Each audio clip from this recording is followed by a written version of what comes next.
സിമ്പിളും super tasty ആയിട്ടൊരു നാടൻ തോരൻ വെച്ചാലോ. ഇത് പപ്പായ, കപ്ലങ്ങ, കർമൂസ്, ഓമയ്ക്കായ അങ്ങനെയൊക്കെ പല സ്ഥലങ്ങളിൽ പല പേരുകളിലായിട്ട് പറയുന്നു. അപ്പോൾ നമുക്കിതെങ്ങനെയാണ് തയ്യാറാക്കുന്നത് നോക്കിയാലോ. അപ്പോൾ ഞാനിവിടെ കപ്ലങ്ങ എടുത്തിട്ടുണ്ട്. ഇത് നമുക്ക് തൊലി ചെത്തി അതിനുള്ളിലെ കുരുവെല്ലാം കളഞ്ഞ് ചെറുതായിട്ട് അരിഞ്ഞെടുക്കാം.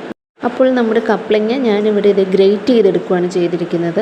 അപ്പോൾ അതാകുമ്പോൾ നമുക്ക് ഭയങ്കര പൊടിയായിട്ട് എല്ലാം ഒരേ സൈസിൽ നമുക്ക് ലഭിക്കും. കണ്ടില്ലേ, ഭയങ്കര എന്താ പറയുക, നൈസായിട്ടാണുള്ളത്. അപ്പോൾ നമുക്ക് ഇതെങ്ങനെ തയ്യാറാക്കുന്നതെന്ന് നോക്കാം.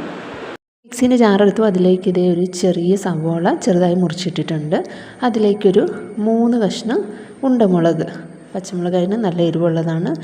ഇനി ആവശ്യത്തിന് തേങ്ങയും കൂടി ചേർത്ത് കൊടുക്കാം. ഒരല്പം കൂടി തേങ്ങ ഇട്ട് കൊടുക്കാം. ഇനി അതിലേക്ക് വേണ്ടത് മഞ്ഞൾപ്പൊടിയാണ്, ഇട്ടു. ഇനി ഒരു ഫ്ലേവറിന് വേണ്ടി ചെറിയ ജീരകം, നല്ല ജീരകവും ഒരു തണ്ട് കറിവേപ്പിലയും കൂടി ഇട്ടു. ഇത് നമുക്കൊന്ന് ഒതുക്കിയെടുത്തിട്ട് വരാം. കണ്ടില്ലേ, ജസ്റ്റ് ഇതേ ഒന്ന് ക്രഷ് ചെയ്തേ ഉള്ളൂ. പാൻ അടുപ്പിൽ വെച്ചു. വെളിച്ചെണ്ണ ഒഴിക്കുക, കടുക് പൊട്ടിക്കുക. ആസ് യൂഷ്വൽ നമ്മൾ അരിഞ്ഞു വെച്ചിരിക്കുന്ന കപ്ലങ്ങ അതിലേക്ക് മുഴുവനായിട്ട് ഇട്ട് കൊടുക്കുക. അതിനോടൊപ്പം തന്നെ ആ മസാലയും കൂടെ, തേങ്ങ ചേർത്ത് വെച്ചിരിക്കുന്ന ആ ഒതുക്കി വെച്ച മസാലയും ആവശ്യത്തിന് ഉപ്പും കൂടെ ചേർത്ത് ഇനി നന്നായി ഒന്ന് മിക്സ് ചെയ്തെടുക്കാം. അപ്പോൾ എല്ലായിടത്തും കപ്ലങ്ങയും മസാല ഒരേപോലെ ആവുന്ന രീതിയിൽ ഇളക്കുക.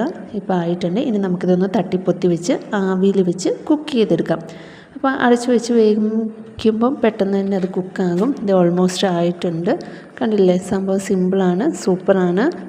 അതേ പൊടിയായിട്ട് കിടക്കുന്നുണ്ട്. കുഴഞ്ഞൊന്നും ഇരിക്കാത്തത് കൊണ്ട് തന്നെ കാണുമ്പോൾ തന്നെ അതിങ്ങനെ കഴിക്കാൻ തോന്നും, വിട്ട് നിൽക്കുന്ന കാണുമ്പോൾ അല്ലേ. അപ്പോൾ ഇത്രയേ ഉള്ളൂ. നമുക്കിനി ഇത് പ്ലേറ്റ് ചെയ്യാം. അങ്ങനെ നമ്മുടെ കപ്ലങ്ങ തോരൻ ഇവിടെ സെറ്റാണ്. ഇതുപോലെ തേങ്ങ ചേർത്ത് ഇങ്ങനെ ജീരകമൊന്നും ചേർക്കാതെയാണ് നിങ്ങൾ തോരൻ വെക്കുന്നെങ്കിൽ ഈ രീതിയിലൊന്ന് ട്രൈ ചെയ്തു നോക്കണം. എല്ലാവർക്കും തീർച്ചയായിട്ടും ഇഷ്ടപ്പെടും. അപ്പോൾ വീഡിയോ ഇഷ്ടപ്പെട്ടാൽ ലൈക്ക് ചെയ്യുക, ഷെയർ ചെയ്യുക, കമൻറ്റ് ചെയ്യുക. നമ്മുടെ ചാനലിൽ വീഡിയോ ആദ്യമായിട്ട് കാണുന്നവരാണെങ്കിൽ ഒന്ന് സബ്സ്ക്രൈബും കൂടി ചെയ്യണം. ബെൽ ബട്ടൺ കൂടി ഒന്ന് അമർത്തുക. Thank you. അടുത്തൊരു വീഡിയോ ആയിട്ട് കാണാം.